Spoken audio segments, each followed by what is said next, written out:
o nosso simpósio, né? Hoje nós temos nosso terceiro palestrante, o professor Júlio vai falar com vocês hoje sobre sistema socioeducativo ou sistema penal juvenil, né? Eu vou fazer uma breve apresentação do Júlio, mas o Júlio tem um currículo muito chique, tem umas palavras em francês, né, Júlio? Então, na hora que eu engasgar aqui, você, por favor, você me socorra. Tá bom? Então, o Júlio ele é pedagogo, mestre e doutor em educação pela Universidade Federal de São Carlos. Foi pesquisador visitante de doutorado. Agora, Júlio, por favor, preciso da sua ajuda. Você está com o som. Sim, no CNAM, que é o Conservatório de Artes e Ofícios de Paris. Isso. E antes então do Júlio começar, eu esqueci, né? Mas eu quero dar os parabéns a todos os professores presentes, os futuros professores. Parabéns, Michele. Parabéns a todos os professores que estão aqui. Parabéns, Júlio. E nós escolhemos uma profissão linda, árdua e pouco reconhecida, né? Mas na verdade nos deixa tão feliz, né? A gente briga, luta por salário, luta por melhores condições de trabalho e pela qualidade na formação dos alunos, né? Então a gente está sempre na luta, na briga. E eu quero, assim, de coração mesmo, desejar um feliz dia, né? Apesar de a gente já estar quase terminando o dia aí, mas desejar um feliz dia para nós e que eu acho que o Júlio, tenho certeza, o Júlio vai nos presentear com a apresentação dele hoje. Tá? Passo a palavra para a Michele e aí depois, Júlio, você pode começar. Nós vamos sair, aí a gente deixa a tela só com você, Júlio, e se você precisar de alguma coisa, aí você chama a Michele, que ela que faz essa parte de mexer nos slides, o que você precisar, ela te socorre, tá bom? Bom, boa noite, pessoal. Boa noite, Júlio. Seja bem-vindo. Queria desejar um feliz Dia dos Professores, né, a todos, a todas, aos nossos alunos que estão chegando lá. Parabéns pela escolha de vocês. Tenho certeza que vocês farão a diferença na vida de muita gente, né? Ser professor é isso. É uma luta diária, mas também muito gratificante ver o quanto a gente pode fazer a diferença e a gente faz a diferença na vida das pessoas que cruzam o nosso caminho. Queria dizer para vocês que a lista vai ser passada, né, no final, durante, né, nosso simpósio. E, Júlio, queria ver com você se eu posso fazer as perguntas, né? O pessoal for colocando as perguntas no chat, se eu posso lê-las para você ao final, se você prefere que seja assim, pode ser? Pode, se quiserem fazer pergunta no meio da minha fala, não tem problema nenhum. Tá, joia. É que o pessoal o pessoal vai escrevendo no chat. Você vai ver que aí no cantinho esquerdo da sua tela tem um balãozinho. Você já clicou nele? Já cliquei. Isso, o pessoal vai falando com você por aqui. Se você preferir ir fazer a sua apresentação para não perder, a gente tem feito assim, né? O palestrante faz toda a apresentação e aí no final a gente volta fazendo as perguntas para não ficar cortando a sua fala. Tudo bem se a gente fizer nesse esqueminha? Tudo bem. Tudo bem? Então tá jóia. Aí no final, depois que você terminar tudo, eu vou anotando as perguntas, vou fazendo um compilado aqui, porque às vezes tem algumas iguais. E aí no final eu vou conversando com você, então. Tá bom? Tá bom. Então tá jóia. Obrigada, viu? E boa apresentação. Então agora a gente passa a palavra para o professor Júlio e as perguntas, né? Vocês vão colocando no chat e depois a Michele transmite para o professor Júlio. Júlio, boa sorte. Qualquer coisa, nós estamos aqui nos bastidores. Bom, agradeço o convite da equipe organizadora, professora Ana, Michele. Bom, hoje nós vamos falar de um assunto um pouco complicado, interessante, que mexe muito com o imaginário de todos nós, que é a violência social. Intitulei essa apresentação de hoje de Sistema Socioeducativo ou Sistema Penal Juvenil de Menores, né? Então, eu vou fazer assim, um apanhado, em linhas gerais, trazendo alguns aspectos do gerenciamento da vida de jovens no Brasil e na França, E, evidentemente, como que eu sou pedagogo, eu falo a partir do campo da educação, particularmente da educação popular. A expressão sistema penal de menores já nos diz muita coisa. São termos bem diferentes da ideia do que vem sendo consolidado no Brasil a partir da concepção de sistema socioeducativo. Porém, por mais de 50 anos, nós orientamos a estrutura da justiça juvenil a partir da ideia de menores, respaldado pelo Código de Menores de 1927, que é o Código Melo Matos. Não sei se vocês têm familiaridade com esse tema, se estão acostumados a estudar, a ler, né? Mas então eu vou tentar fazer aqui um apanhado histórico, legislativo, aspectos sociais e econômicos do tema. Então, a ideia de sistema de menores, numa perspectiva punitivista, ela está respaldada no Código de Menores de 1927 e também pela reforma do Código de Menores de 1979, que tramitou no Congresso Nacional entre os anos de 75 a 79, em plena ditadura militar.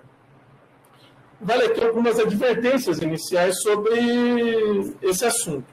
Então, o aspecto da terminologia menor e também a importância que eu quero chamar a atenção da política da reforma do Código de Menores de 1989 para a formulação daquilo que nós temos hoje, que é o sistema, que é o Estatuto da Criança e do Adolescente, que veio a ser aprovado em 1990, muito rapidamente, menos de um ano de envio do projeto de lei do Estatuto da Criança e do Adolescente, tramitou no Congresso Nacional e foi aprovado. Então, o que dá para a gente dizer é que o ECA, embora nós saibamos a importância dessa lei para a área da infância e a juventude no Brasil, ele não teve uma discussão, uma ampla discussão social no aspecto, no processo de tramitação da lei. Então, essa é uma coisa interessante que eu fui verificando a partir de pesquisa documental sobre a tramitação das legislações no Congresso Nacional. Portanto, a gente vai perceber que há uma imbricação entre os códigos de menores, o Estatuto da Criança e do Adolescente e os princípios da manutenção da ordem social dentro de um Estado neoliberal. Isso é importante ter em mente logo de início. A partir da ideia de Kant sobre heteronomia intrínseca ao conceito de menor, a gente pode compreender essa categoria analítica como a incapacidade do menor de fazer uso de seu próprio entendimento sem a direção de outra pessoa, de outro indivíduo. Então, a heteronomia, que é o contrário de autonomia.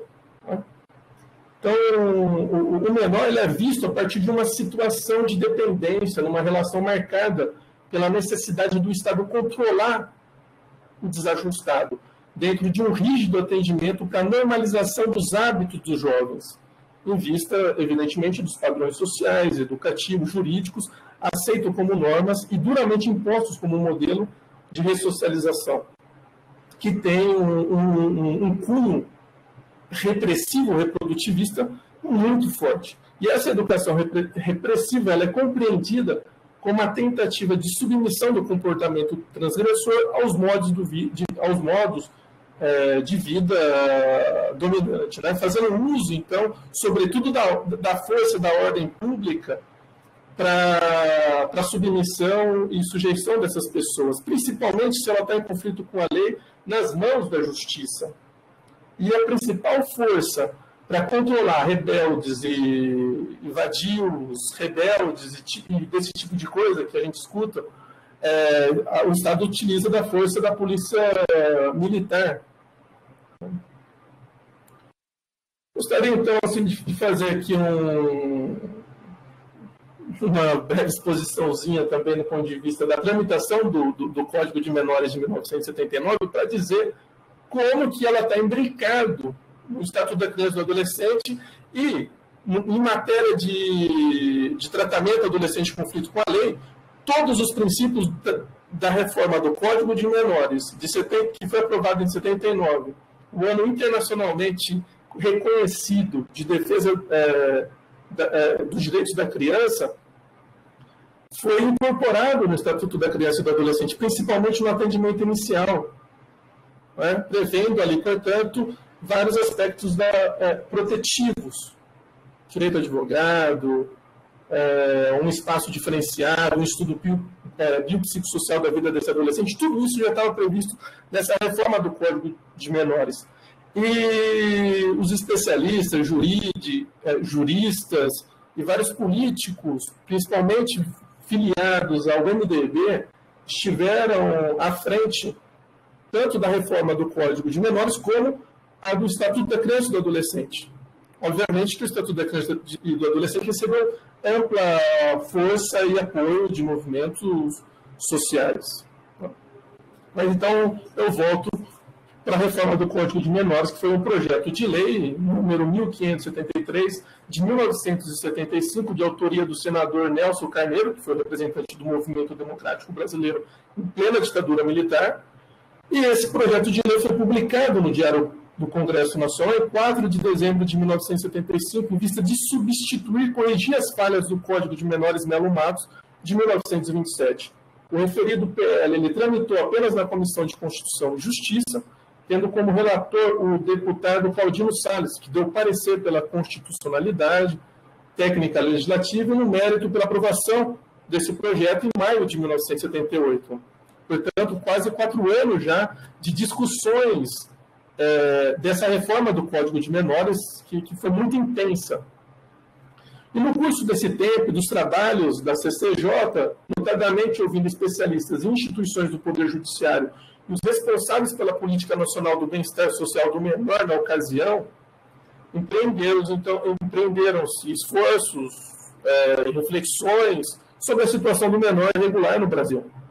Participou ativamente dessas discussões a Associação Brasileira de Juízes de Menores, os quais debateram e elaboraram várias proposições para esse novo Código de Menores por meio do 8º Congresso da Associação Brasileira de Juízes de Menores, em conjunto com a 7ª Jornada Ibero-Americana do Direito do Menor, apoiado pela Organização dos Estados Americanos.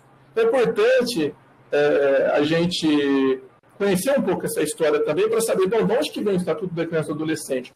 Os direitos e a luta por uma proteção e uma educação especializada não surgiu do nada ali, após o regime militar, mas dentro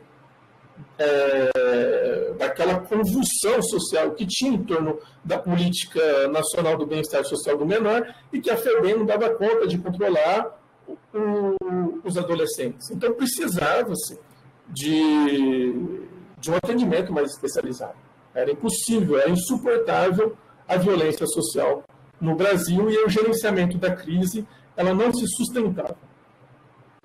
Então, para além dos debates também abertos entre magistrados em congressos, que envolveu vários especialistas, foi elaborado, sobretudo, uma equipe para avaliar e fazer um estudo crítico do projeto.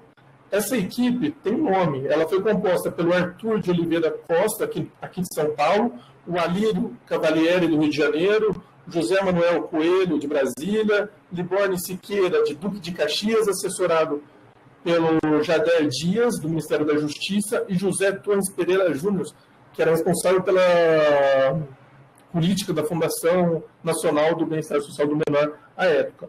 E o relator do projeto, integrante da Arena, o deputado Claudino Salles, ele manifestou da seguinte forma o seu parecer.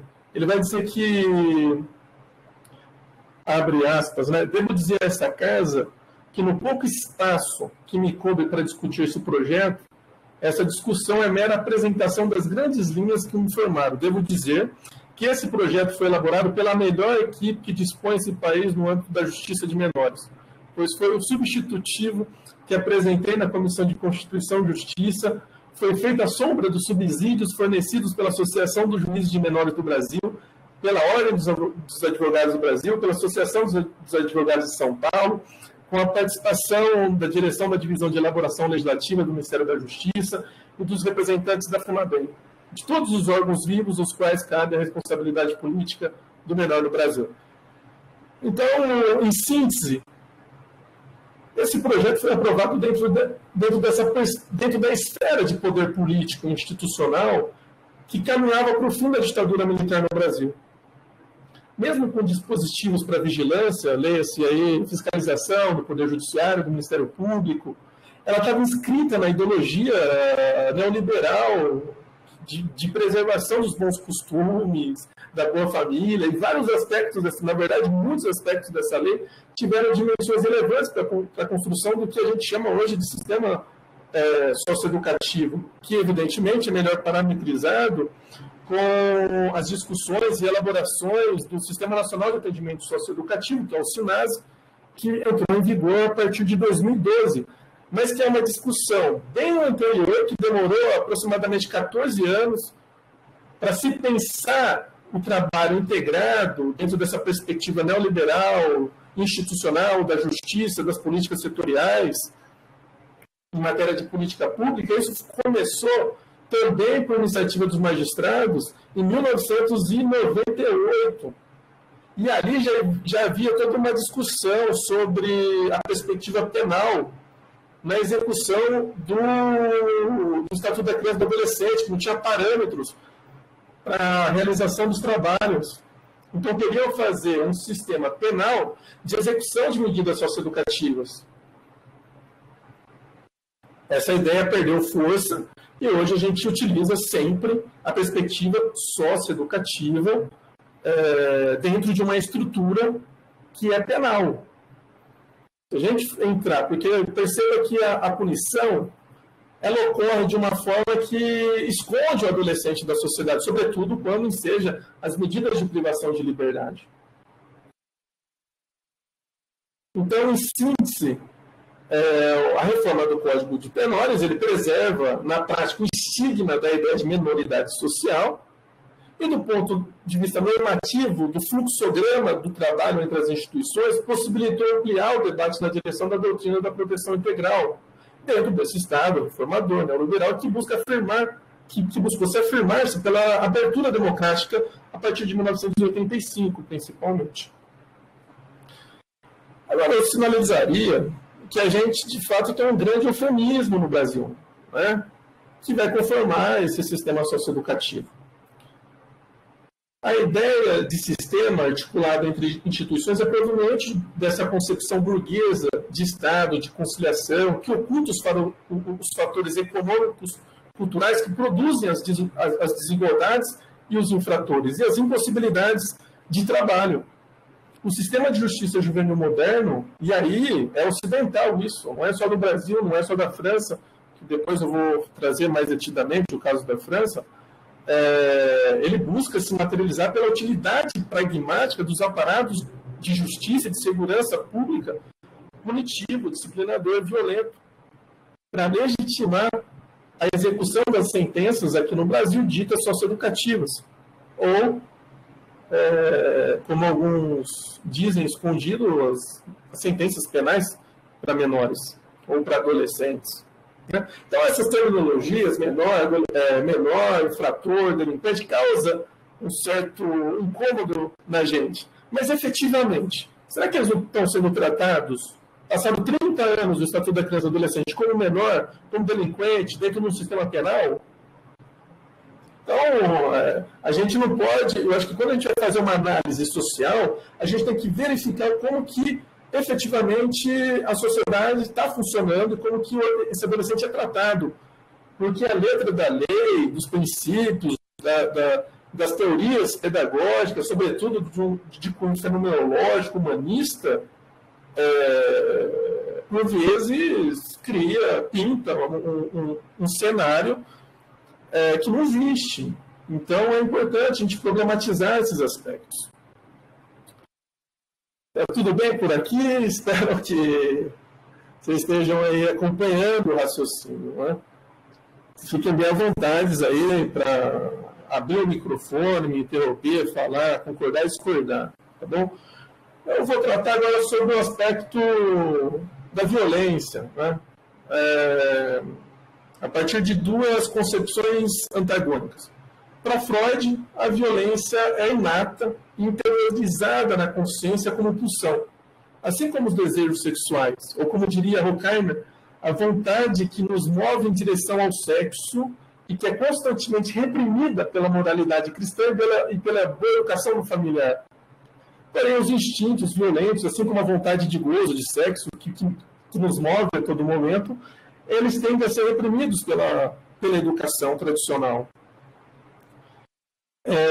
Agora, diferente de Freud, o Jean-Jacques Rousseau, ele acreditava que todos os homens e mulheres nascem naturalmente bons e livres, mas que eles são corrompidos, eles são deformados no processo de desenvolvimento dentro dessa sociedade, pela ganância, competição, inveja e coisas do tipo.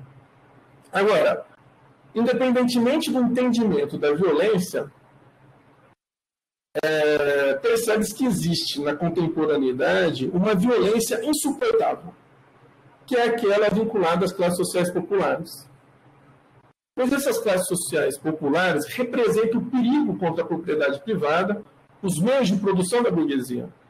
A violência tem um recorte de classe, o que tem dado sentido e força para a manutenção e o acúmulo do exercício da violência do Estado nas instituições responsáveis por executar as deliberações da classe dirigente, que se manifesta nas sentenças judiciais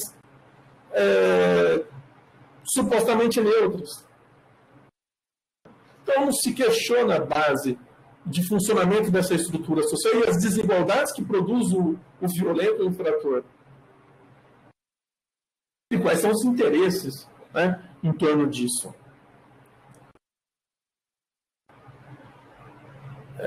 Basicamente, uma análise agora transnacional, muito breve, entre Brasil e França, posso considerar que esses dois países usam o modelo educativo punitivo como modo de protelar uma convulsão social, como reflexo da violência econômica que se exprime nas impossibilidades do trabalho. E a insustentabilidade do sistema está muito evidentemente,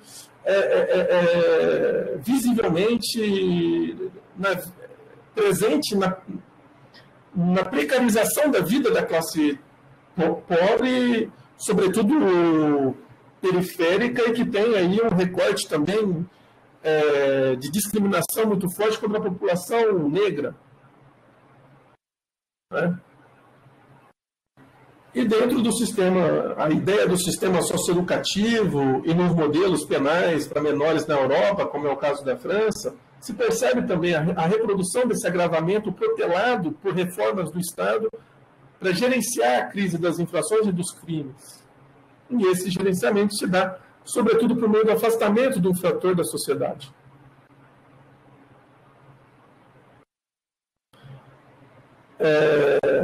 E o que a educação tem a ver com isso, né? O pessoal deve estar imaginando, pô, esse cara é pedagogo ou é advogado, né? Então, o que a educação popular tem a ver com o sistema judicial? Os educadores é que estão lá na base desse trabalho.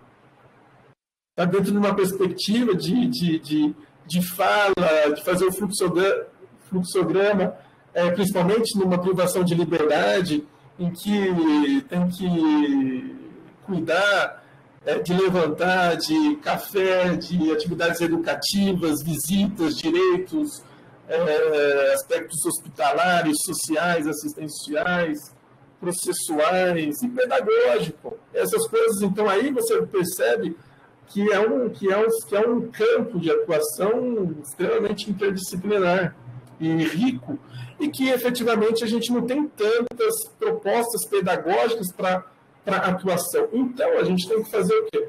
As grandes referências que orientam as práticas nesses espaços vêm de uma educação popular. Eu vou tratar um pouco mais detidamente sobre educação, a educação não escolar, fazendo algumas aproximações com esse aparato institucional do Estado. Então, eu vou fazer assim, falar um pouquinho de um conceito de educação não escolar, as terminologias utilizadas na França para caracterizar um pouquinho esse público e as diferenças que existem no modelo francês para compreender infrações e o processo de funcionamento desses atendimentos para os adolescentes. Vamos lá. A educação, basicamente, pode ser definida como toda a relação entre pessoas, grupos e classes sociais que se educam mutuamente e produzem e reproduzem a cultura humana. Então, a educação se desenvolve nesse conjunto diverso da sociedade, com práticas, métodos e teorias plurais, sobretudo no campo das manifestações populares, comunitárias, não escolares, formais, informais e não formais. Percebam vários conceitos que se cruzam e as perspectivas são amplas, que abarcam essa temática. E que a gente pode, tanto pela educação, conservar o processo repressivo reprodutivista ou transformar esse sistema em relações mais saudáveis, humanas, fraternas, e que valorize, sobretudo, a rebelião dos adolescentes, para que a gente não produza aí pedagogias submissas. No campo da educação não escolar, pode citar a título de exemplo a educação desenvolvida também na educação de rua, nos abrigos, na família, nas associações de bairro, nos hospitais. Mas aí qual é a diferença entre a educação e a prática pedagógica? Que às vezes há aí esses conceitos são trabalhados como sinônimos, como se em toda a educação tivesse um processo pedagógico. Né? E aí,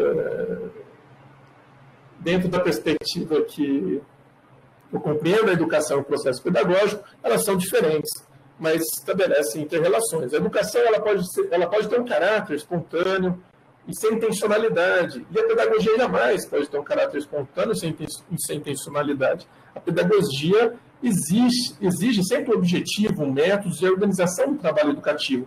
Por isso que a gente tem profissionais da educação. Que aí esse processo, a organização do trabalho pedagógico é a base dos estudos da didática.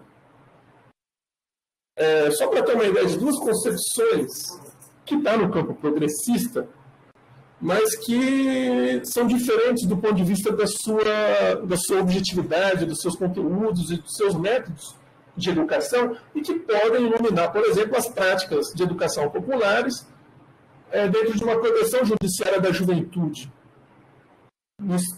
e também que abarca a justiça juvenil. Por exemplo, a pedagogia humanista fenomenológica. Né?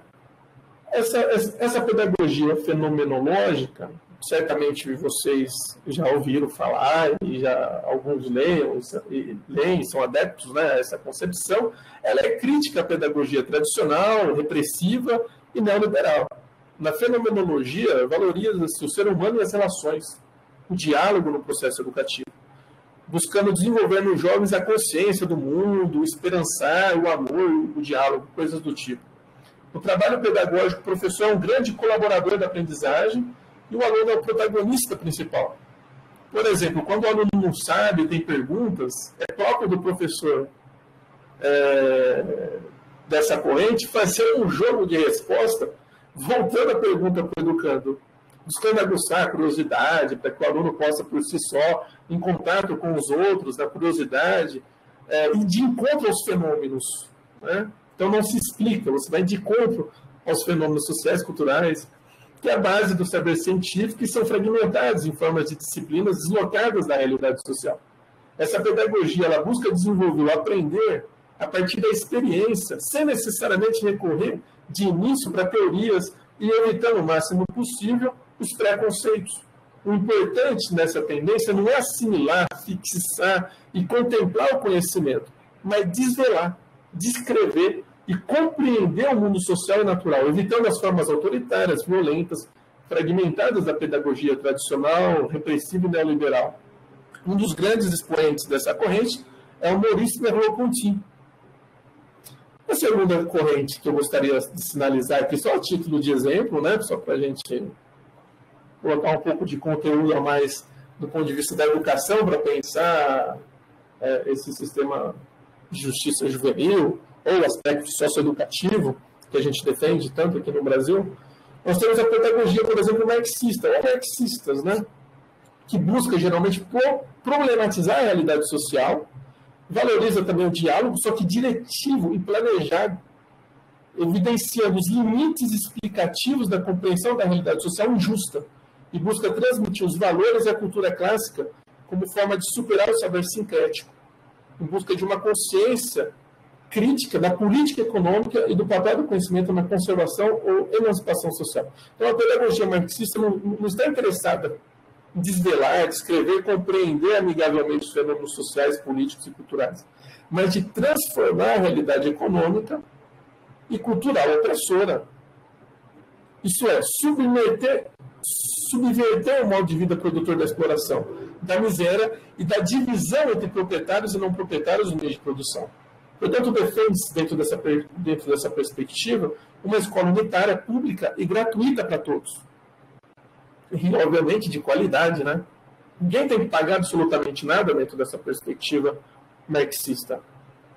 Nessa tarefa histórica, o professor é um intelectual que busca organizar com as massas populares e, sobretudo, os oprimidos, entre os quais eu incluo os adolescentes, os jovens infratores, a superação das contradições produzidas dentro da dinâmica do trabalho capitalista. Então, a variedade do campo da educação não escolar, dentro do ponto de vista pedagógico, mesmo a gente tendo essas grandes linhas que informam perspectivas, ações educativas, percebe-se esse tema, dificilmente esse tema é objeto de uma disciplina dentro de um curso de pedagogia, por exemplo. Dificilmente um pedagogo vai fazer um estágio em educação escolar, em abrigos, educação de rua, socioassistencial, mesmo hospitalar, e, pior ainda, dentro de unidades de internação. Então, quem que toma conta desse campo? Quando eu falo em campo, pensa em um espaço de disputa, e a gente está sempre em disputa, querendo impor um tipo de visão e de prática. E quando a gente não entra no campo, outros entrarão, e quem que tem dominado esse campo é uma vertente pedagógica muito assistencialista e voluntária religiosa cristã, que é humanista, que presta um serviço importante. Por exemplo, a gente tem algumas ações, só para citar algumas figuras emblemáticas aqui, por exemplo, o padre Júlio Lancelotti faz um trabalho maravilhoso com moradores de rua, os padres salesianos com as crianças nos oratórios dos educandários da vida, as visitas e ajudas da comunidade em projetos associativos, em asilos, etc., abrigos. Mas percebam que são ações momentâneas e que ela não vai romper com a dinâmica que produz essas pessoas miseráveis. Então, a gente precisa ter um direcionamento educativo pedagógico especializado para trabalhar o aspecto cultural com essas pessoas. Então, acho que é importante aí a gente pensar nesses aspectos assistenciais e a superação da condição efetiva de ser e estar marginalizado, e que está intimamente relacionado com a categoria analítica trabalho, ideologia, transformação. Então, nesses espaços diferenciados de pedagogia institucional, é necessário sistematizar as experiências e as teorias da organização do trabalho dessa educação popular, e a universidade tem que estar próxima. Quem está se formando no curso de pedagogia tem que conhecer esse campo. Senão, a gente abre muito espaço para a manutenção da perspectiva repressiva violenta e que tem um cunho penal forte na sua prática. Portanto, a forma pela qual se produz pedagogia necessita de uma preparação, formação para tal fim. Daí a dificuldade de sistematizar a epistemologia do campo educativo não escolar. dado pouco interesse político em desenvolver esse debate. A despeito disso, vale destacar que na França já existe uma formação em nível nacional de educadores sociais especializados, que está vinculado a um trabalho de proteção judiciaire de la jeunesse, que é a PJJ na França, que, fazendo uma tradução aqui próxima, é uma proteção judiciária da juventude, que é realizada desde 2008 pela École Nationale de Protection Judiciaire de la Jeunesse, vinculado ao Ministério da Justiça, buscando desenvolver as bases da educação popular com esses jovens que estão nas mãos da justiça, dentro de uma perspectiva, muitos deles, crítica, de questionar a ordem imposta, e qualquer coisa que tem na França, eles fazem greve. E vai para todo mundo para a rua e é quebração mesmo. Então, assim, se for preciso fazer essas resistências, é esse o caminho. Então, é interessante as experiências de educação popular na França, nesses aspectos, né? Eles têm um engajamento muito forte. Então, a educação não escolar necessita dessa formalidade pedagógica, desse compromisso ético-político e intencional, tendo em vista a formação especializada para enfrentar as problemáticas infracionais da população infanto-juvenil, sobretudo na execução das sentenças judiciais, nos programas de medidas judiciais, se quer seja socioeducativo. Então, compreendidas as especificidades da educação, eu posso analisar aqui que ela está presente a todo momento na prática dos operadores do direito, inclusive, o juiz, o promotor, o defensor público, o policial, o delegado. Ele, quando todo aquele funcionamento, essa dinâmica burocrática, ali manifesta também perspectivas educativas. E eles também têm que ficar atentos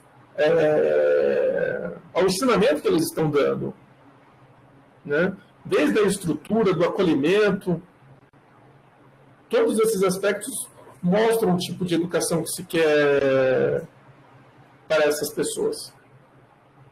Voltemos, então, para falar um pouquinho sobre a educação. Na verdade, eu vou falar agora, né, um pouco mais sobre a educação judicial francesa. A partir dessa breve exposição sobre a educação popular. Os indivíduos que estão em conflito com a lei na França, eles são identificados pelas expressões, e aí não tem nenhum pudor. Eles falam mesmo de menores delinquentes, menores criminosos. E por que isso? Porque as infrações lá são divididas em 3 aspectos: contravenção, delito e crime. Se ele cometeu um delito, ele está muito ligado a essa ideia de delinquência. Se ele cometeu um crime, está muito ligado ao aspecto de criminoso. E a contravenção são infrações menos graves. Então, por exemplo de contravenção, né? Ameaça, briga, ofensa, coisas do tipo, violências leves. Delito, a gente pode, que já infrações mais de média gravidade. Tem o furto, tem o roubo, o tráfico de droga, o atentado ao pudor, o abuso sexual e até o homicídio involuntário. E o crime, lá na França, é como se fosse estupro e, por exemplo, e homicídio doloso. São crimes, as infrações mais graves. Então, você divide os adolescentes por essa classificação, né? E a partir do histórico escolar, familiar, etc., você aplica as medidas. Você tem medidas socioeducativas, mas você também tem medidas penais. Então, há um reconhecimento da educação, das medidas mais educativas, mas também o reconhecimento que existe um sistema penitenciário para menores quando ele comete um crime. Então, o menor será julgado de acordo com a infração praticada, considerando, obviamente, as suas especificidades enquanto menor. Seu contexto social, econômico, familiar, cultural e seu histórico infracional. Portanto, a justiça de menores na França compreende 3 níveis de infrações. São divididos por idades. Menores de 10 anos, de 10 a 12 anos, de 13 a 15 anos, de 16 a 17 anos. Portanto, há uma classificação por delitos, e dentro desses delitos, dentro dessas infrações, contravenção, delito e crime, há também um grupo etário. E que dentro desses grupos você pode aplicar medidas ou socioeducativas ou penais, ou as duas, tal como eu vou expor agora brevemente. Então, a gente tem possibilidades dessas medidas educativas, protetivas, penais e de reparação do dano causado. E vale uma coisa aqui que é interessante. Não existe uma idade mínima para reconhecer a culpa penal de um jovem. Mas a maioridade penal é formalmente fixada aos 18 anos de idade. São coisas diferentes. Você reconhece a culpa penal da pessoa, mas você responsabilizar ela penalmente é outra. Compreende? Então, as medidas judiciárias para os menores são aplicadas de acordo com a faixa etária e tendo em vista as infrações. Uma criança abaixo dos 10 anos de idade não poderá ser privada da liberdade e será aplicado apenas medidas educativas e protetivas, como advertência verbal, liberdade assistida, atividades comunitárias, mediação de conflitos, pelos princípios de justiça restaurativa, por exemplo, e coisas do tipo. Entre 10 e 12 anos, a criança ela já está suscetível a medidas educativas que eu citei anteriormente, mas já com possibilidade de cumprir sanções determinadas pelo juiz da infância. Tais como interdição de frequentar lugares, de manter contato com pessoas de má influência, tem estágio obrigatório de formação cívica, obrigação de reparar o dano causado à vítima e tal. Agora, a partir dos 13 anos, a coisa começa já ficar um pouco mais, entre aspas, mais rigorosa. Entre 13 e 15 anos, já temos medidas educativas, as disciplinares sancionatórias, somado agora a possibilidade da privação de liberdade. Só que, percebam, privação de liberdade em um centro educativo, que eles chamam centro educativo fechado. Centro educativo fechado. E, dependendo do caso, essa punição também pode ser aplicada dentro de uma pena de privação em instituição penitenciária para menor, que são diferentes. Você tem um centro educativo, ele priva a pessoa de liberdade, mas não é a mesma coisa que uma penitenciária. São dois ambientes completamente diferentes. E também há a possibilidade de pagar a multa, a depender da infração, que é de 7.500 euros. É quase 40 mil reais, usando aí o câmbio de hoje, que o Bolsonaro está acabando com o nosso poder de compra hoje. É absurdo, né? Um euro está quase 7 reais hoje. Né? Mas, enfim. Os adolescentes de 16 a 17 anos são determinados os mesmos critérios dos grupos anteriores, só que acumulado, olha que coisa, isso é recente na França. Só que na França é acumulada a possibilidade de aumento de pena com os mesmos parâmetros de condenação de adultos. Adolescente de 16 a 17 anos pode ser reconhecido culpado por determinado crime e punido de igual para igual como os adultos.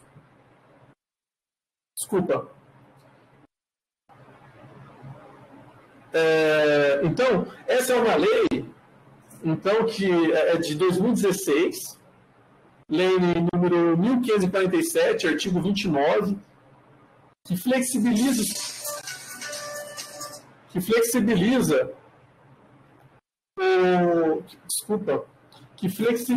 então, o aspecto educativo e protetivo, né? E, a depender da infração, o adolescente pode receber uma pena de prisão de até 30 anos de detenção, caso o juiz da infância equipare o menor ao adulto. Percebam que é um sistema, do ponto de vista normativo, extremamente rígido. extremamente rígido, punitivo. O sentenciado começará o cumprimento da pena, ele pode começar dentro de um regime penitenciário, para menor especializado, mas vamos dizer que ele pegou 15 anos de sentença. Depois ele é transferido para uma penitenciária de adultos. E, na França, há grandes complexos, sobretudo na região parisiense, que você tem grandes complexos penitenciários, que dentro desse complexo você tem, num bloco, fica os menores, e no outro bloco, fica os maiores. Então, na hora que você fez 18 anos, tem que cumprir mais tempo, imediatamente você só muda de bloco. A estrutura é exatamente a mesma. Então assim, mas lá eles reconhecem isso. Eles reconhecem que é penal mesmo e a intenção é punir. E a gente vai ver, eu vou mostrar algumas imagens para vocês, de algumas pesquisas que eu acabei fazendo por esse Brasilzão aí, e que vocês vão verificar o que a justiça esconde, que a gente não vê. Obviamente que a gente sabe que é um sistema falido, que não serve para nada e que não presta. Mas a gente vende a ideia de sistema socioeducativo. Aqui no caso do Brasil, né? Na França eu não tive a oportunidade de entrar dentro dessas instituições, mas tive muito contato com a educação popular, associativa e educação de rua no banlieue de Paris, que são as periferias, sobretudo a periferia pobre parisiense. Então, em linhas gerais, qual que é o perfil, né? As pessoas têm uma curiosidade para saber qual que é o perfil dos adolescentes e dos jovens que estão em conflito com a lei na França. Sobretudo em Paris, porque todo mundo quer ir para Paris, né? Você pega os imigrantes, tá todo mundo lá em Paris. Então a gente vai ter muito árabes e negros ali, envolvidos em conflito com a lei. E com várias situações totalmente irregular. Eles chamam lá de adolescentes não acompanhados, que não tem identificação, não tem passaporte, às vezes não sabe o francês, não sabe falar nada, está sem casa, está na rua, efetivamente, né? Então, não tem a família, não tem escolaridade, numa situação completamente delicada e fora do seu país. E tem ali, na França, que eles chamam de o departamento 93, que fica bem na região norte, que ali tem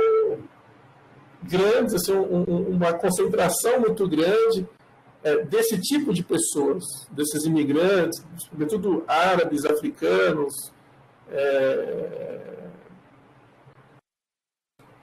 presentes, né? Agora, vale uma advertência, né? Ele fala, o Júlio está com um pensamento um pouco estereotipado porque os franceses não gostam, né? Que falam que o perfil são os africanos e os árabes que estão causando a violência lá. Obviamente. Por quê? Porque é a mesma coisa aqui no Brasil. Não dá para falar que o criminoso, que quem está no presídio é preto pobre. Principalmente porque não se faz estudos regionais. Então a gente vende, a mídia vende, e também eu ponho uma culpa também em parcela dos movimentos que lutam dentro do lado de militância, né? Que são pessoas que eu estou próximo também, sobretudo do movimento negro, que vende uma imagem também de que o alvo da polícia é sempre o preto. E não necessariamente. Obviamente que essa população é extremamente discriminada, tem uma discriminação muito grande contra essas pessoas, tem um alvo, principalmente se você vai para o Rio de Janeiro, nas capitais, tem também um perfil da região. Isso tem que ser levado em consideração. Mas o que eu quero chamar a atenção aqui não é para isso. É para dizer que jovens da classe média e alta, seja no Brasil, ou em qualquer lugar, os brancos também cometem infração. A violência, ela toca a todos nós. Eu costumo dizer que a violência não tem gênero, não tem cor e idade. Todos estão suscetíveis à prática da violência de infrações. Ela não é própria de imigrante, pobre, preto e coisas do tipo. Para os jovens não acompanhados, que estão sem família, né? Eu fiz uma tradução aí do termo francês. Existe todo um procedimento de identificação para saber se a pessoa é menor ou não. Porque como é que você vai saber? Se ela não tem passaporte, ela não é dali, não tem... Como você vai saber se a pessoa... Qual que é a idade dessa pessoa e como que você vai... Porque geralmente ela chega para o aspecto da proteção, da política administrativa da criança e do adolescente lá, que eles chamam de l'aide sociale à l'enfance, sem parâmetro nenhum para acompanhar e tratar administrativamente essas pessoas para inclusão nos serviços públicos da comunidade francesa. Porque esses adolescentes não podem simplesmente serem expulsos. Não, volta para o seu país. Não, tem uma convenção internacional dos direitos da criança e do adolescente que impede que faça isso. Se o adolescente chegou ali, o Estado tem que dar conta de incluí-lo. Se ele não quiser voltar para a família dele, às vezes ele está fugitivo, né? Tem conflitos de guerra lá nos países, enfim, ele chega lá e quer viver na França, por exemplo. Então, tem que tratar isso administrativamente e tal. Só que qual que é o problema? Você tem, então, um lado da assistência social na França e você tem um outro lado que é a política judiciária dos menores. São duas coisas distintas. E, às vezes, o adolescente chega administrativamente para o Estado via infrações, via segurança pública. Então, ele tem que cumprir a pena, às vezes ele cometeu um delito, ele cumpre a pena, a medida socioeducativa, educativa, né, que for lá, e também, paralelamente, ele é acompanhado pela l'aide sociale à l'enfance. Tá? Muitos menores imigrantes e não acompanhados podem chegar ao serviço público, então, por essas vias, e que quem faz o acompanhamento lá é a Proteção Judiciária pela Justiça, que é esse serviço da PJJ, que eu falei para vocês. O modelo de prise en charge, que é o atendimento inicial dos operadores da justiça aos menores acusados de infração, é semelhante ao caso do Brasil. Em Minas Gerais, já vou finalizando a minha fala aqui, que eu já estou me alongando demais, eu vou falar como que acontece isso e a gente abre com um debate aí, acho que deve ter muitas questões ou sapatadas que vocês queiram dar em mim. Pela minha exposição aqui. Então, a primeira coisa, a autoridade policial deve encaminhar o adolescente à delegacia, confeccionar um boletim de ocorrência, oferecer um defensor público. Em geral, não tem defensor público na França, é um advogado privado.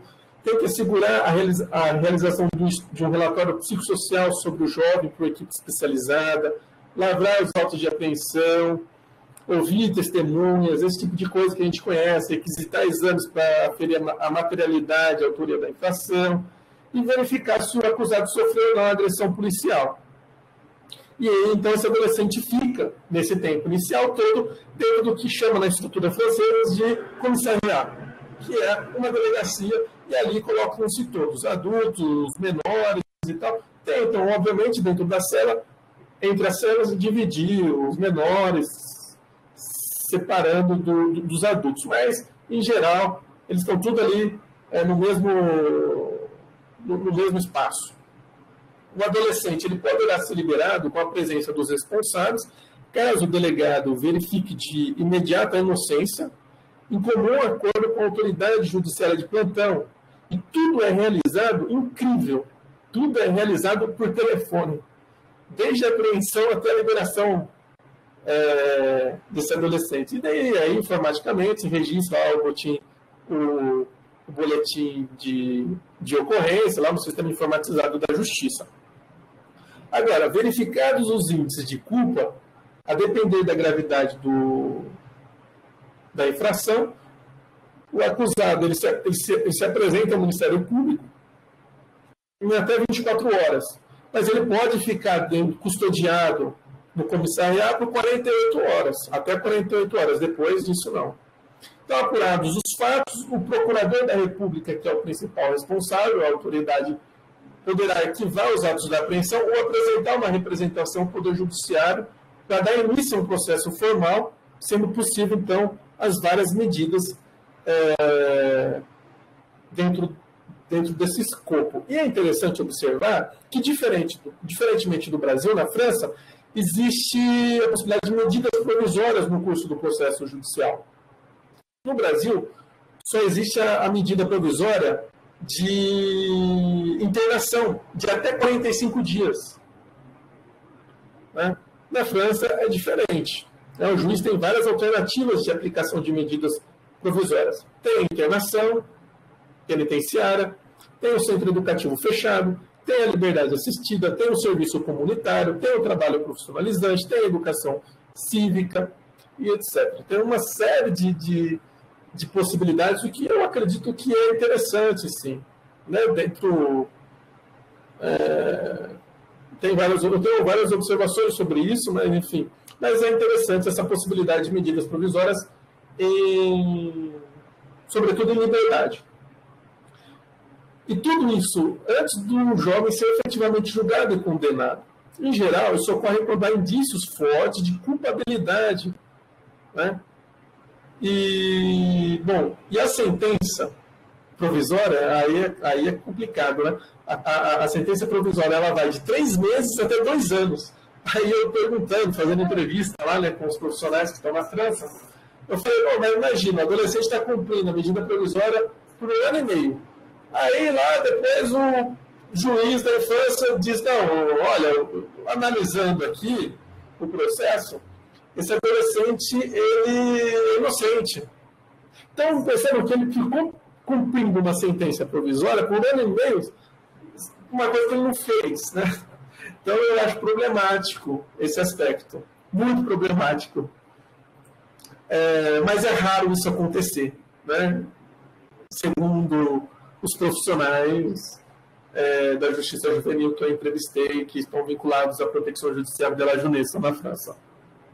Então, a França reconhece o caráter educativo e social das sentenças, reconhece também o sistema penal para menores, possibilita, então, internação penitenciária, e que pode equiparar o adolescente a um adulto. Então, essa é uma síntese do que acontece na França, para a gente motivar um pouco aqui esse início de fala. Evidentemente que não é possível aqui, nesse tempo, trazer tantos detalhes e tal, mas eu acho que para um início, para a gente aproximar uma análise transnacional, eu acho que é um início interessante. Agora, eu gostaria que você colocasse, por gentileza, os slides, que eu trouxe algumas fotos, que eu gostaria que vocês observassem sobre a situação que a gente chama de sistema socioeducativo aqui no Brasil. Né?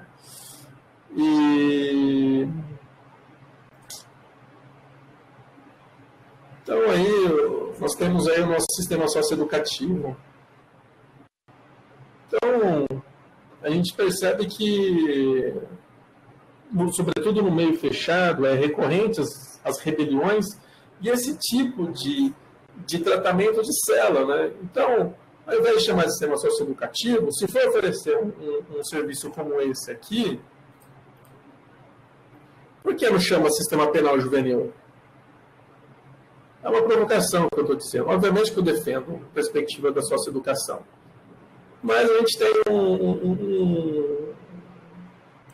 governos, políticos, empresariados, interessados nisso, em rebelião, em revolta. E a gente percebe que essas rebeliões, essas revoltas, está acontecendo fechado nesses espaços, longe da gente. Mas, efetivamente, isso reflete as desigualdades estruturais da nossa sociedade. E eu acredito que, a longo prazo, se a gente não reduzir a miséria, a fome, não tiver casa e trabalho para as pessoas, a gente vai ter um Brasil num caos. E eu defendo esse caos, se for para subverter a ordem social e que a gente possa, efetivamente, construir uma política democrática justa para todos. Isso aqui é desumano. Agora você vai dizer, Júlio, mas é possível? Essas pessoas são delinquentes, são marginais, né? Não têm educação, são pobres. são tratados como animais dentro de celas. E é assim que tem que ser feito. Porque o processo de ressocialização ele ocorre dessa maneira com essas pessoas. Então, a gente percebe que é possível, sim, mudar e oferecer um outro tipo de perspectiva. Essas pessoas, elas têm famílias, né? São pessoas assim, extremamente sentimentais, com engajamento, com vontade de mudança e e buscam oportunidades na vida. E aí a gente precisa dos educadores, sobretudo, para orientar essa perspectiva pedagógica. Então, qual é a alternativa que a gente tem? Esse aqui é uma estrutura aqui no Brasil para adolescente em conflito com a lei, pensando o caráter de ressocialização, de redirecionamento social dessas pessoas. Olha a mudança de estrutura. Só você colocar um adolescente dentro de um espaço como esse, com dignidade, com uma boa cama, com as alimentações necessárias, um processo educativo instrutivo, eu vou dizer, como que a pessoa não vai mudar? Claro que a pessoa vai mudar, entre aspas, né? Então, o problema não é individual, é isso que eu estou chamando. A gente tem que mudar a estrutura dentro desse Estado. Obviamente, o adolescente tem a responsabilidade dele, tem a disciplina dele, tem as escolhas individuais dele, mas a gente tem que oportunizar para que ele possa, de fato, construir um projeto de vida para ele dentro de uma perspectiva transformadora, né? E a estrutura indica as possibilidades de mudar ou não. Então, nós temos uma estrutura extremamente acolhedora, com trabalhos profissionalizantes, cursos de informática, de idiomas, artes, trabalho, educação, escolarização. Então, compreende a mudança de paradigma? Se a gente for dentro dessa perspectiva, dessa segunda perspectiva para trabalhar com essas pessoas, com certeza a gente vai ter melhores resultados. Mas não adianta também a gente fazer uma mudança de concepção do Estado no trabalho com eles, se a gente não muda as relações de trabalho capitalistas, neoliberais, que produzem os miseráveis. Então, a gente tem que mudar o modelo de produção nosso. O nosso funcionamento social também. Então, para esse sentido que a nossa sociedade, o nosso esforço tem que caminhar. E, obviamente, né,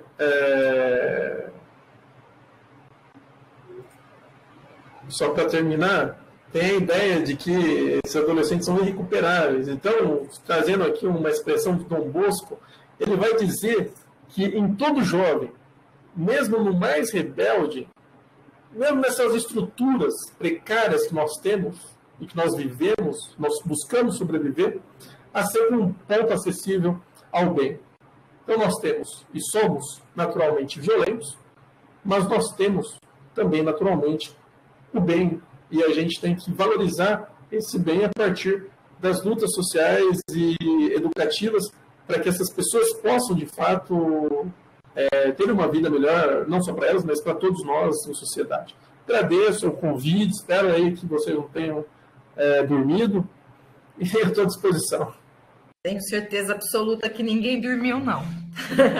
Foi um tema extremamente importante, uma realidade muito diferente da nossa, né? Nós temos um sistema punitivo de uma maneira extremamente injusta, né? Porque os alunos, né, os adolescentes, muitas vezes, né, ou a maior parte das vezes, saem de um sistema desse, de certa forma, pior do que entrou, né? Falando assim, no senso comum, né? Porque a gente não vê um sistema educativo, né? Num lugar desse, né? Nesses lugares. Então, eu acho que, assim, foi excelente a sua fala. E agora a Michele vai fazer ler para você as perguntas aqui do chat, tá bom? Júlio, boa noite. A gente tem alguns comentários e algumas questões para você. Eu vou ler uma de cada vez, aí você vai respondendo, tá bom? O primeiro comentário é da professora Daniele. Ela disse que, ouvindo, é impossível não pensar no livro Vigiar e Punir, de Michel Foucault, que aborda um tratado histórico sobre a pena, que, ao longo da história, transmutou-se do suplício ao sistema prisional. Foucault revela a face social e política desta forma de controle social. Não sei se você gostaria de comentar alguma coisa em relação a essa reflexão da professora.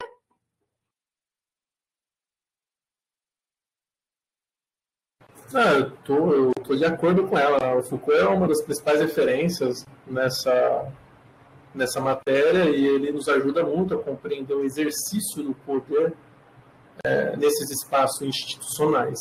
Não só entre o Estado, os agentes públicos, esse fiduciário organizado chamado Estado, e as pessoas que estão submissas, ou que se busca serem submissas dentro desse sistema.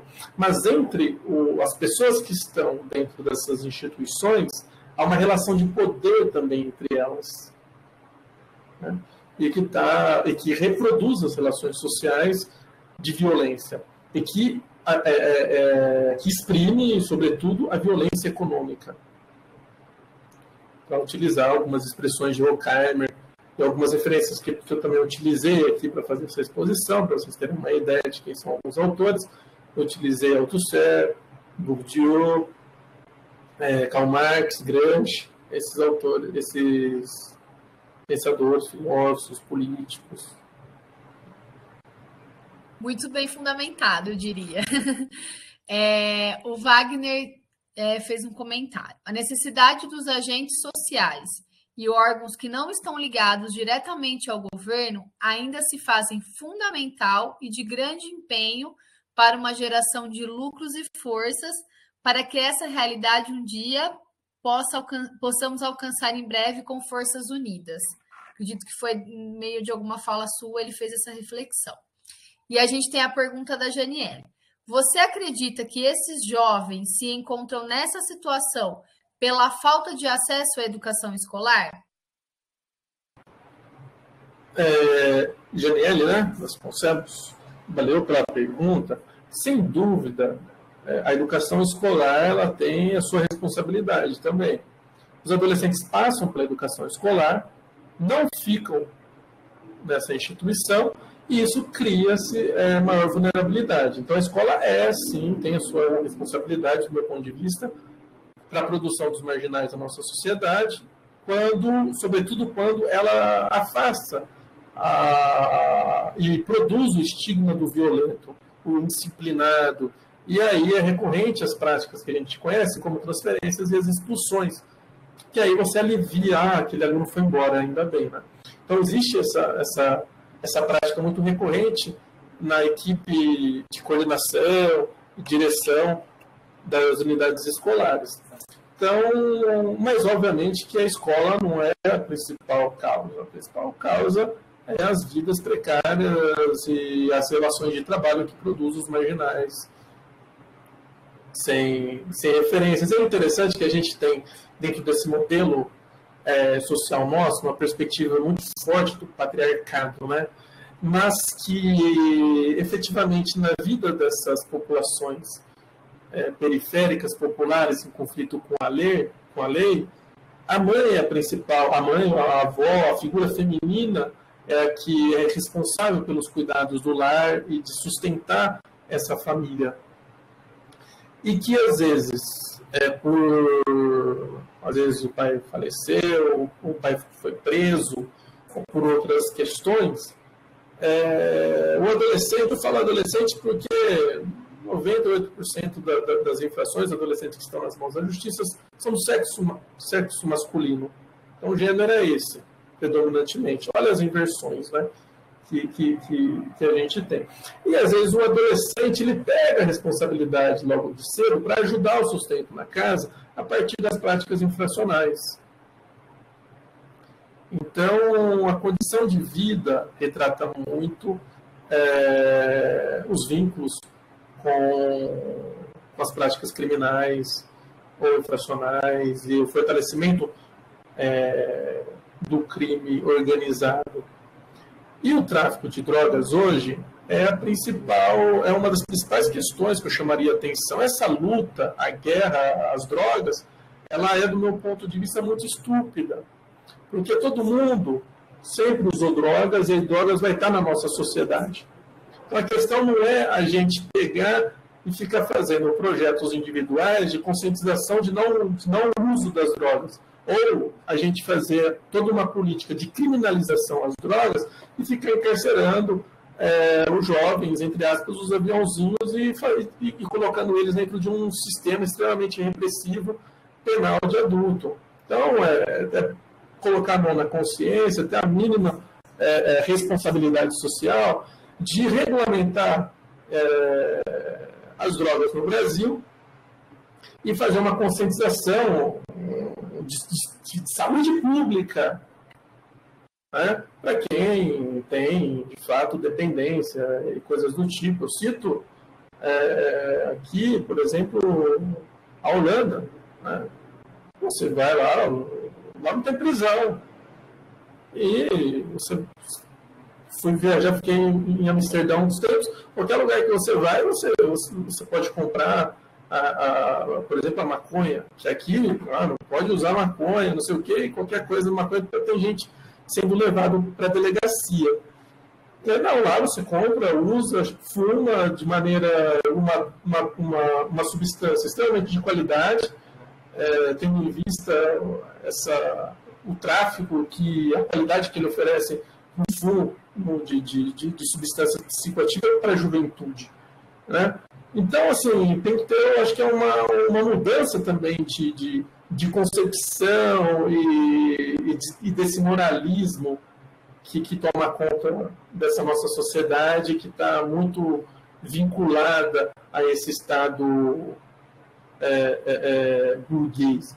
E eu acho que até é um prejuízo do ponto de vista do Estado, porque as drogas movimentam milhões e milhões. Né? Então, hoje não tem taxação nenhuma e um produto extremamente legal e uma guerra que não faz sentido algum. Então, só para eu também me posicionar sobre essa questão das guerras às drogas, que também tem estimulado os adolescentes a ganhar rapidamente dinheiro e aí depois acabam do tráfico se envolvendo em criminalidades e situações muito mais graves, né? A Valquíria disse que sem mudança nada mudará. E a Joyce escreveu uma pergunta para você bem extensa que eu vou ler, tá bom? Segundo o Ministério Público do Brasil, segundo o mapa do encarceramento do próprio governo federal de nosso país, a maior parte da população carcerária, além de negra, é jovem e pobre. Haja vista as ações afirmativas feitas, não somente por movimentos, como citado, mas pelo governo federal, atualmente pelo Ministério da Mulher, da Família e dos Direitos Humanos, em busca de medidas educacionais em comunidades de baixa renda, que também é a maior parte feita pela população negra, pretos e pardos. Queria uma maior explanação sua quanto à sua fala, que vai de encontro com essas informações e ações, e o porquê você acredita que ações afirmativas voltadas a essa população não são bem direcionadas e ou bem-sucedidas.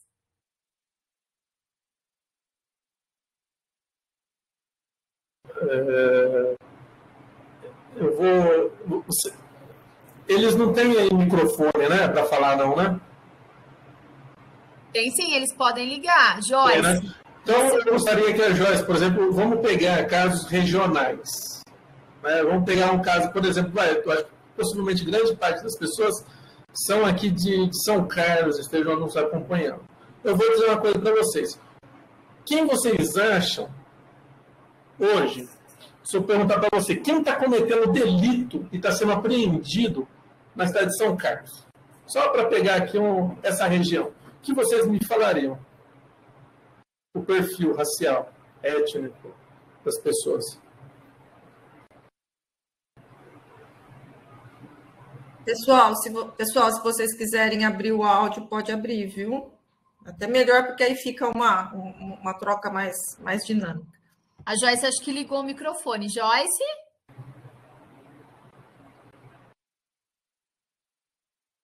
Ela está com o microfone ligado, mas não está saindo o som. Qualquer um pode responder aí. Qual é o perfil? Porque ela diz assim que o governo federal, de fato, tem lá os dados, mas ele é geral, é do Brasil.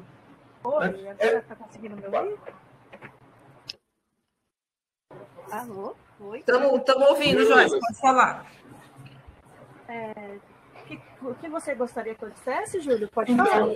eu gostaria de saber de você, Joyce. Quem que você acha que está sendo hoje? Quem são, do ponto de vista racial, quem comete as infrações aqui em São Carlos e está sendo apreendido pela justiça? É o branco ou é o preto? Olha, Júlio, de maneira geral, se você vai analisar não somente individualmente nas cidades, assim como São Carlos, Araraquara ou estadual, os dados são da maioria da população, que é chamada população negra, que vai incluir realmente os pretos e pardos. Inclusive, até o último dado que a gente tem que infelizmente foi só de 2019 por conta da pandemia, né? Chegou num ápice assim, de ter quase 70% da população carcerária de negros. E isso é um dado geral. Isso daí, eu tenho objeto meu de estudo, né? Mas eu não tenho o dado de São Carlos, porque eu não estudo a população carcerária efetivamente. Eu estudo sobre a população realmente e a educação da população negra, né? De maneira geral. Não estudo São Carlos especificamente, mas eu acho que quando a gente aborda assim de uma maneira de que a população carcerária em maior parte não é negra, eu acho que não está falando só de São Carlos ou só disso, daquilo, né? É uma coisa que engloba tudo. Por isso eu quis entender essa fala.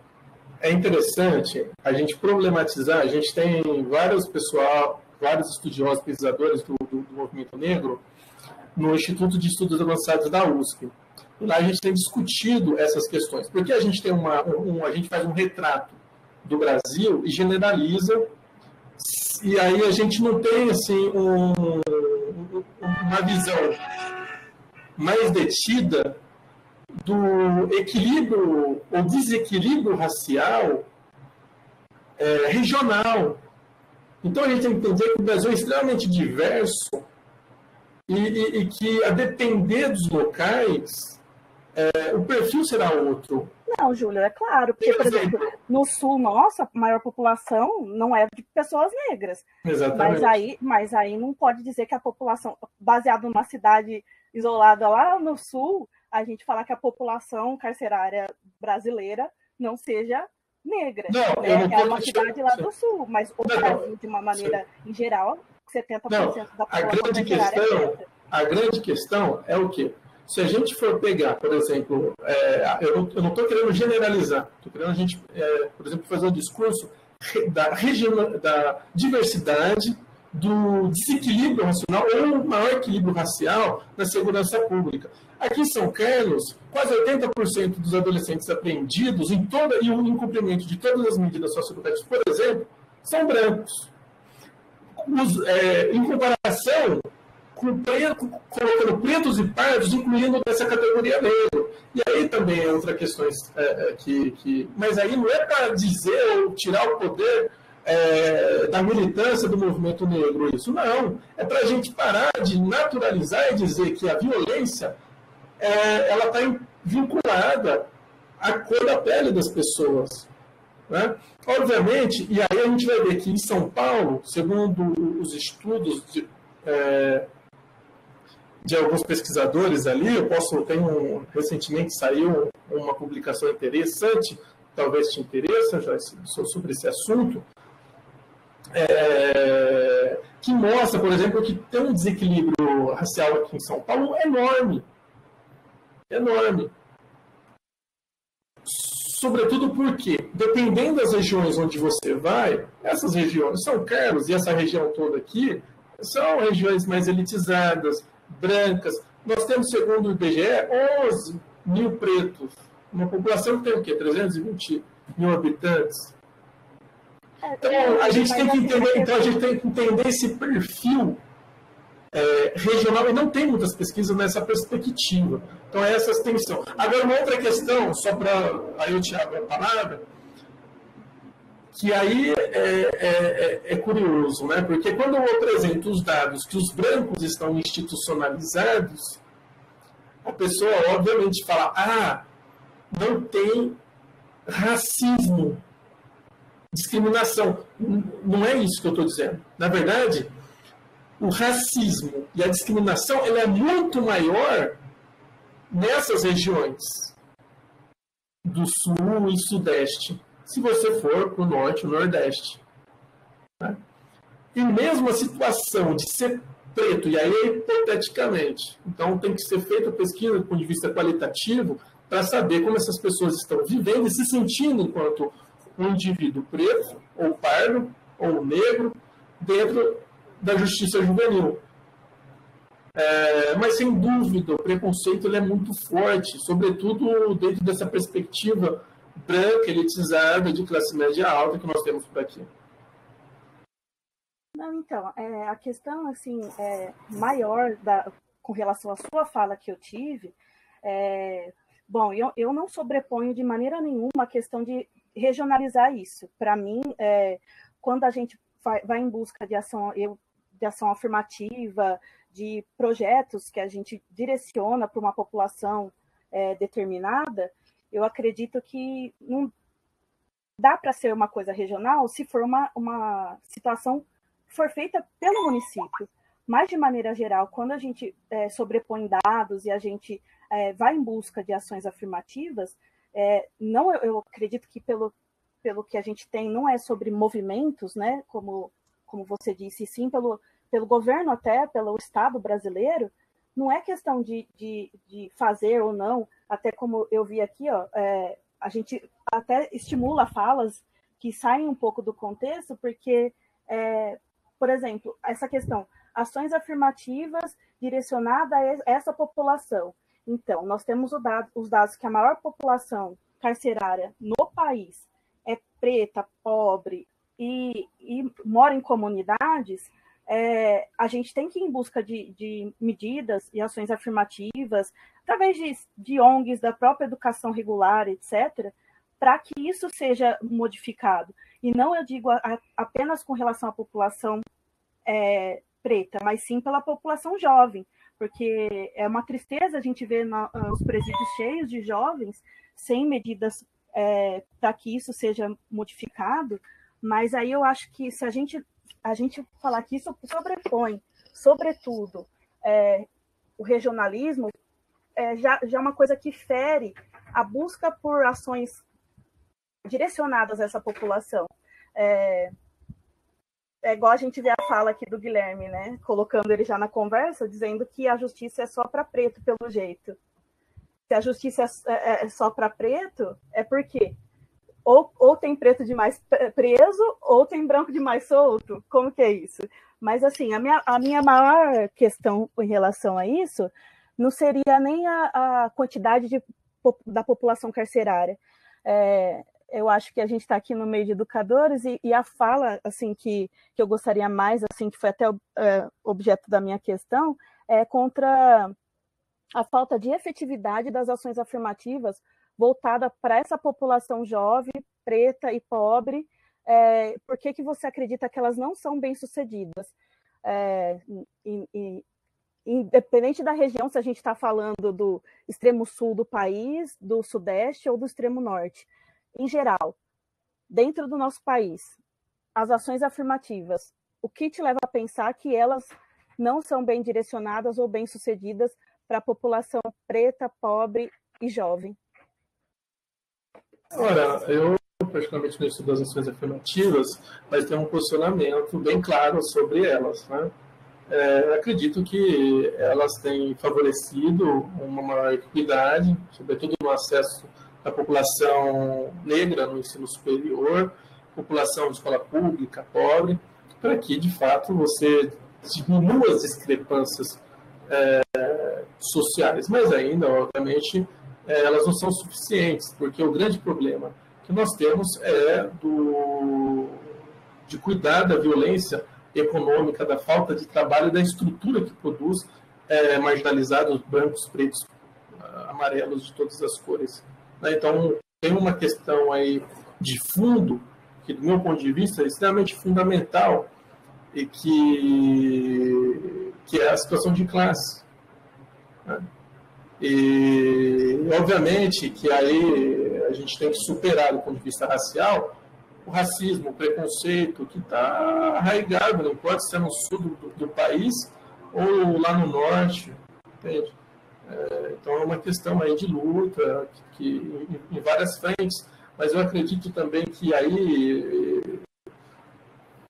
um outro problema também que acaba gerando um problema que é do segregacionismo.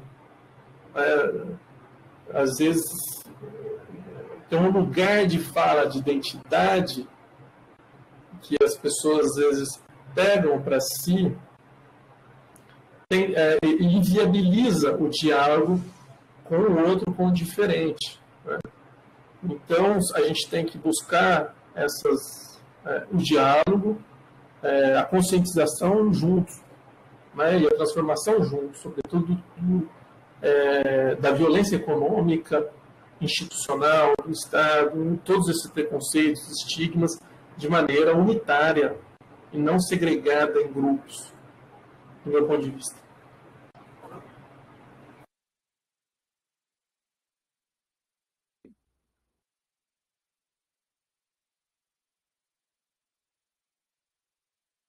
Joyce, você gostaria de falar mais alguma coisa?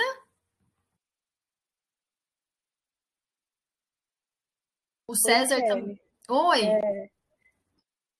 Não, então, a minha questão era em relação às ações afirmativas, e eu, assim, a minha compreensão, então, é que da fala do Júlio, é que o direcionamento, então, para essa população é que acaba sendo ineficiente, né?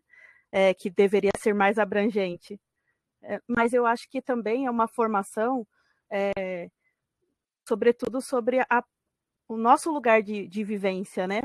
A respeito dessas coisas, porque, citando o regionalismo que ele mesmo quis nos colocar, nós moramos numa cidade muito privilegiada, não só quanto à educação e quanto diversas outras coisas, que o nosso percentual de doutores e tudo aqui que nós temos, né, nos tira muito dessa questão assim de comunidades mais fragilizadas e mais distanciadas da socialização, né? É uma questão que o povo fica mais à margem mesmo, no sentido literal da palavra marginal, né? Da sociedade.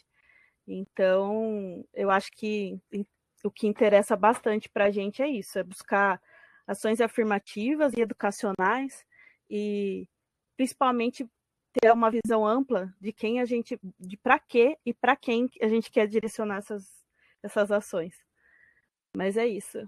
Obrigado, viu, pela palavra. Obrigada, Joyce. César também gostaria de ligar o microfone para fazer algumas perguntas. César, pode ligar, fica à vontade. Boa noite, Júlio. Tudo bem? Tá me escutando? Eu gostaria de, assim, tirar algumas dúvidas, né? É um assunto que, para começar, eu queria dizer que eu achei interessantíssimo. É uma perspectiva que, particularmente, eu não vejo ser muito discutida, né? Seja que, não sei, né? Em relação à pedagogia em si, é um tema delicado, né? E em relação a questões assim midiáticas, até eu não vejo pipocar muito na mídia essas questões. Então tira um pouco a gente da zona de conforto e faz a gente pensar, né? Assim, a gente está muito preso só à questão escolar e tudo mais, e não vai muito para esse âmbito. E aí eu queria só tirar algumas dúvidas que eu acabei, eu não sei se foi por falta de atenção minha, mas sobre a questão francesa, né? Assim, lá como é nesse sistema jurídico lá na França, porque também eu desconheço, né? Eu não tenho muito conhecimento sobre isso. Assim, existe uma forma, por exemplo, de um jovem que ele já foi condenado, ele está numa situação assim que ele cometeu um crime, foi de fato confirmado, ele está condenado. Existe alguma forma dele correspondente, semiaberto? Existe alguma forma de redução de pena na França ou não? Ele tem que cumprir exatamente o que foi determinado pelo juiz, por exemplo?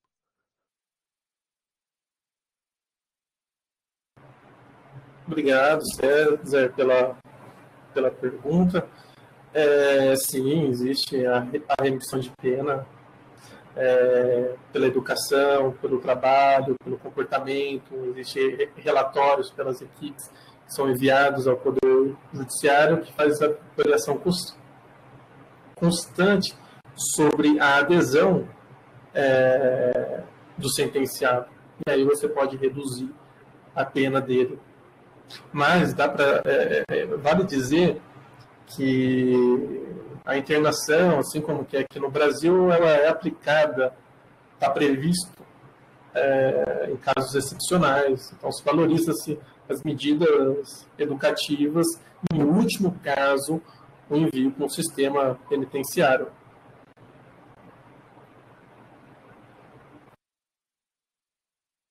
Uma outra dúvida que eu também acabei ficando, né, porque, assim, além dessa questão, por exemplo, dos imigrantes, né, na França, que hoje é uma questão bem delicada, né, eu imagino até para a Europa de um modo geral, você percebe que existe algum padrão, no sentido, assim, regiões da França que têm mais tendência a ter criminalidade, regiões mais periféricas, o perfil do jovem francês mesmo, ele está inserido num contexto mais, assim, de desigualdade, ou se não tem um padrão, essa questão de crime na França? Não sei se eu compreendi a pergunta, mas em questão de regionalização dos conflitos, a gente percebe que na Ile-de-France, que pega toda uma ilha que se faz em volta de Paris, ali, como que é a capital, então você tem ali todo mundo, os imigrantes querem morar ali, né? Então eles chegam ali, às vezes sem condições nenhumas, sobretudo quando é a primeira geração que está chegando ilegalmente, então estão sem trabalho, estão sem casa, estão extremamente assim, desamparados. Então a vulnerabilidade é muito maior, né? As redes de solidariedade são menores. Agora, os imigrantes de segunda e terceira geração que já estão na França, eles já estão incluídos na política social, e a partir do momento que qualquer pessoa chega na França, você regulariza a sua situação, lá você tem uma renda mínima, básica, de acordo com o seu perfil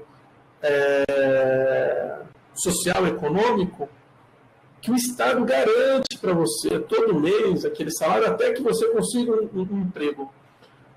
Então a gente tem, por exemplo, casos, principalmente de franceses, residentes de origem, né, nascidos ali, brancos, vamos dizer assim, mais tradicionais, porque você também tem de segunda e terceira gerações, são franceses, nascidos na França, só que de outra origem, né?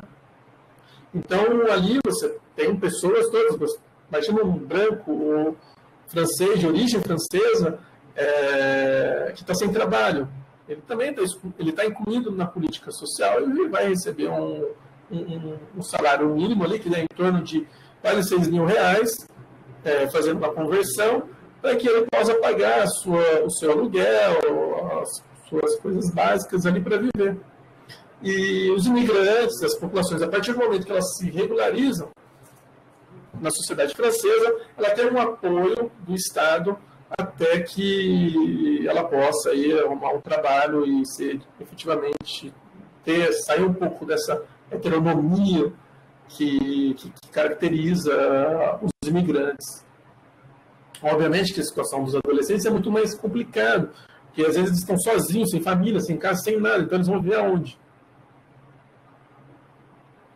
Então aí é uma outra história também que é muito interessante, essa política social das crianças, onde elas vão morar, com quem que elas vão morar, e aí é objeto de uma outra reflexão super bacana também, e que a gente tem discutido, quem tiver interesse pode mandar mensagem, a gente tem um grupo de pesquisa aqui na Unesp em relação com pesquisadores na França que estão interessados nessas temáticas, e quem tiver interessado pode participar, e não tem problema nenhum, na verdade é muito bem-vindo.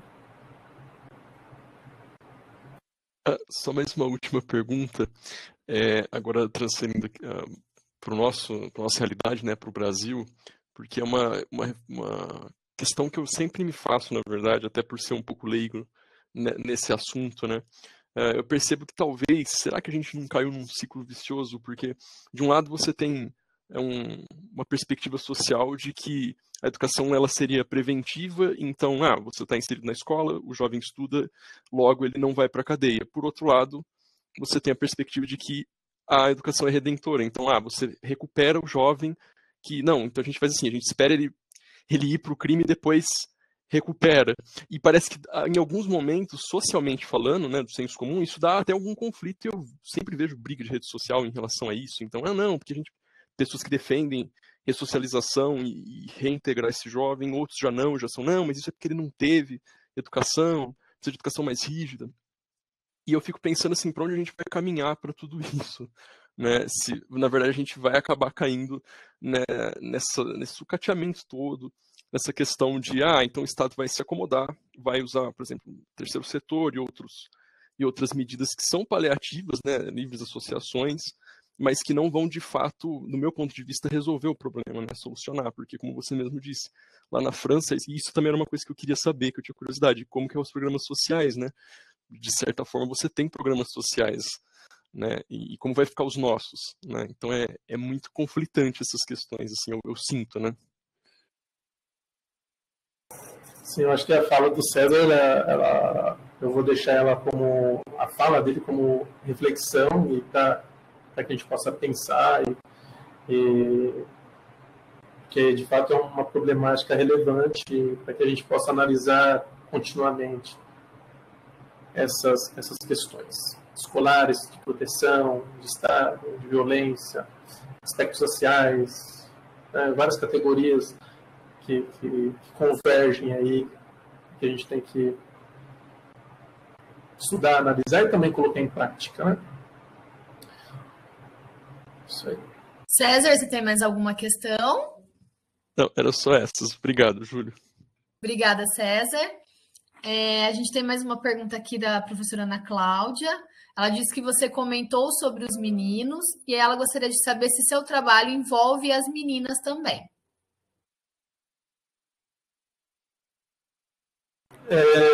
Envolve as meninas também, mas elas são difíceis, né? A gente encontrar meninas dentro do sistema. Elas são minorias mesmo. Né? É interessante isso. Mas mesmo as meninas, elas têm uma especificidade, né?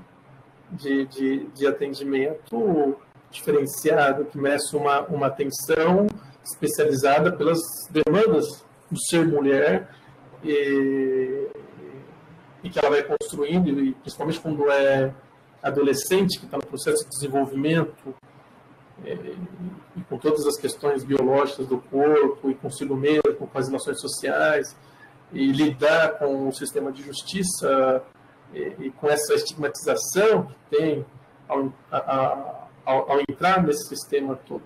Então, obviamente, quem que está nesse campo tem que dar uma atenção para as mulheres também que estão em conflito com a lei. Aí a gente tem um comentário aqui sobre a questão das drogas, né? Que você falou de Amsterdã. A Ana Cláudia disse que lá nos bares, nas bancas de jornal, a gente encontra. E a professora Juliana complementou, mesmo porque a guerra às drogas nunca se concentra em aviões de políticos carregados de cocaína, né? Cômico se não fosse trágico. Ela fez esse seguinte comentário. Eu não sei se mais alguém tem alguma dúvida, gostaria de ligar o microfone para falar. Os demais comentários foi em relação a Joyce, acredito que você já tenha respondido. Pessoal, acredito que se ninguém mais tiver nenhuma colocação ou dúvida, acho que a gente pode agradecer, né? A Michelle está passando a lista de presença, tá? Por favor, gente, assinem de uma maneira, o nome de maneira corretinha, tá? Porque depois eu vou fazer os certificados com o que vocês estão preenchendo, tá bom? Júlio, gostaria de colocar mais alguma coisa? Mais algum comentário, mais alguma coisa? Olha, só para finalizar, agradeço a disponibilidade, o convite, é um assunto delicado, importante. Espero que, assim como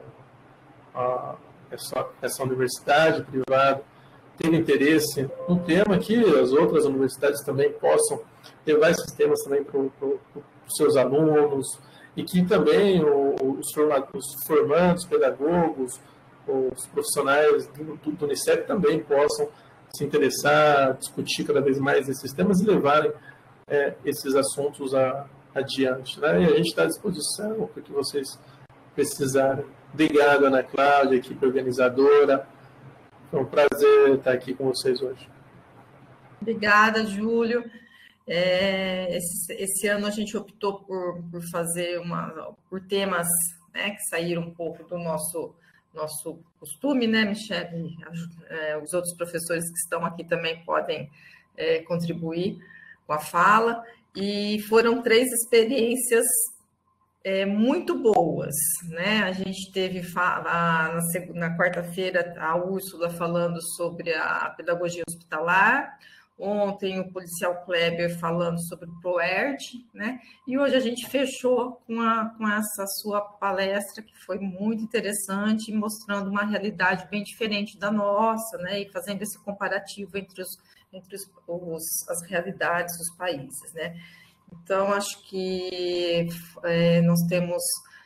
acho que a gente ganhou muito com esse simpósio, né? Porque a gente viu um outro lado e era isso mesmo que a gente queria, né? Ter essas outras oportunidades que a profissão da pedagogia possibilita para os nossos alunos, né? Porque a gente está tão acostumado, sala de aula, né? E vem você com a parte da pesquisa, né? A Úrsula, o hospitalar, então acho que foi bem, bem rico esse nosso simpósio. Então, eu quero agradecer todo mundo, encerrar, né, esse nosso simpósio, e aí eu passo a palavra para a Michelle, se algum professor, acho que a Ju, a Alessandra, nem sei mais quem está aqui, se quiser abrir o microfone para falar também, a gente fica contente, tá bom? Júlio, muito obrigada mais uma vez. As portas do Unicep estão abertas para você, tá? Se precisar da gente, nós vamos conversando, a gente vai acertando as nossas o que você precisar da gente. Mais uma vez eu quero desejar, né, mais uma vez, né, feliz Dia dos Professores para nós. Eu acho que foi muito interessante a gente ter, né, no Dia do Professor, ter essa palestra, né? Achei que foi bem, bem, bem provocativo. E é isso, gente. Dou por encerrado o simpósio. Aí a Michelle faz as considerações dela, e se mais alguém quiser abrir o microfone, fica à vontade. Tá bom, gente? Obrigada, viu? Boa noite para vocês. Júlio, obrigada. Ana, obrigada. Queria dizer que o nosso simpósio foi extremamente rico, né? Foi realmente pensar o papel do pedagogo fora da escola, né? Além dos muros da escola. Eu acho que nós conseguimos atingir esse objetivo nesses 3 dias com muito louvor, e trouxeram discussões polêmicas necessárias, que eu acho que mexeu bastante com a gente, né? Fez a gente refletir sobre coisas que a gente não para pensar nas nossas aulas diariamente, que a gente não para pensar em toda nossa grade aí curricular, e fez a gente pensar o quanto, né, nesse Dia do Professor, o quanto nós, professores, somos essenciais para fazer a diferença na vida de tantas pessoas, de tantas crianças, jovens, adultos, né? E que mesmo diante de tantas situações que a gente vê de desvalorização, que colocam nossa profissão lá embaixo, que nós possamos ter tomado nesses 3 dias, né, um fôlego aí para continuar seguindo em frente, lutando e fazendo a diferença na vida das pessoas que realmente precisam da gente. Porque com certeza, como eu brinco sempre nas aulas, né, eu falo muito isso com os alunos, que o médico, ele cuida da vida física da pessoa, mas nós cuidamos da alma, né? E às vezes a gente pode tanto fazer essa alma desenvolver quanto essa alma, né, ficar por baixo, enfim. Então, eu gostaria que a gente pensasse e repensasse o quanto a gente é importante, não só dentro da escola, mas na sociedade como um todo, fazendo a diferença na vida das pessoas. Então, eu agradeço mais uma vez a oportunidade de ter participado, ajudando na parte técnica do simpósio, né? E dizer que é uma alegria sempre fazer parte desses eventos que trazem discussões tão ricas para a gente, para a nossa formação. E um feliz dia aí, tem um restinho ainda. Aproveitem, sextou, né? Aproveitem para comemorar com precaução, porque a pandemia não acabou, tá bom?